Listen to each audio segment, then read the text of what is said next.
சிவனுக்காக ton கணக்கில் செய்யப்படும் சாதம்.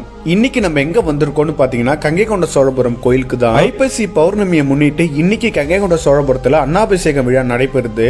இதற்காண்டி சிவன் மேல சாத்த தான் டன் கணக்குல சாதம் செஞ்சிட்டு இருக்காங்க. இங்க அன்னாபிஷேகம் செய்ய 2 டன்னில இருந்து 3 டன் வரையும் அரிசி மூட்டைகள் வந்திருக்கு. இத பல மக்கள் தானமாவும் வழங்கியிருக்காங்க. ஒரு பெரிய பாய்லர்ல நீரை கொதிக்க விட்டு அதுல இருந்து வரும் நீராவி மூலம் தான் அரிசி சாதம் ஆகுது.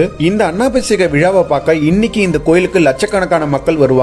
காலையிலேயே கூட்டம் வர தொடங்கிடுச்சு. காலையில 4 மணிக்கு ஸ்டார்ட் ஆன இந்த வேலை மதியம் 2 மணி வரையும் இருக்கும். அது வரையும் இந்த டன் கணக்குல அரிசியை சாதமாக்குவாங்க. நல்லா வெந்த சாதத்தை ஒரு சாக்குல எடுத்துட்டு போய் அதை நல்லா ஆற வைப்பாங்க. அந்த ஆற வச்ச சாதத்தை சிவன் கிட்ட எடுத்துட்டு போக ஒரு ட்ராக்கே போட்டு வச்சிருக்காங்க. அதற்கு முன்னாடி எல்லாம் பல விறகடுப்புல அரிசியை வடிச்சுதான் தலையில தான் சிவன் கிட்ட தூக்கிட்டு போவாங்களாம். இப்ப வேலை ரொம்பவே சுலபம் ஆயிடுச்சு. வடிச்ச சாதத்தை நல்லா ஃபேன் காத்துல ஆற வச்சு அதற்கப்புறம் இது போன்ற கூடைகளை நிரப்பி ஒவ்வொன்னா இந்த ட்ரேல அடுக்கிடுவாங்க.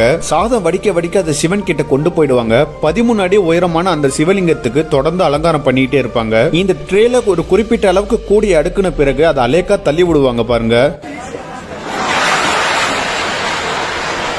இப்படி போற ஒவ்வொரு கூட சாதத்தையும் சிவன் மேல சுற்றி வைக்கப்பட்ட பெரம்பு வலைகளுக்கு நடுவுல வச்சு அலங்காரம் பண்ணுவாங்க. இதுல உள்ள ஒவ்வொரு சாதமும் ஒரு சிவலிங்கத்துக்கு சமமானதான். இந்த விழாவுக்கு நம்ம போனா கோடி சிவலிங்கங்களை தரிசனம் பண்ண புண்ணியம் நமக்கு கிடைக்கும். சாயந்தரம் 5 மணிக்கு தான் அலங்காரம் முடிஞ்சு தீபாராதனை நடக்கும். சிவன் மேல சாத்தப்பட்ட பிரசாதத்தையும் அதுக்கப்புறம் மக்கள் கிட்ட வழங்குவாங்க. அந்த சாதத்தை நம்ம சாப்பிட்டா நமக்கு நிறைய நன்மைகள் வரும்னு சொல்றாங்க. இது இந்த கோயிலோட 39வது வருஷம். இந்த விசேஷத்துக்காண்டி வருஷம் வருஷம் காஞ்சி மடத்துல இருந்து நிறைய தானம் பண்றாங்க.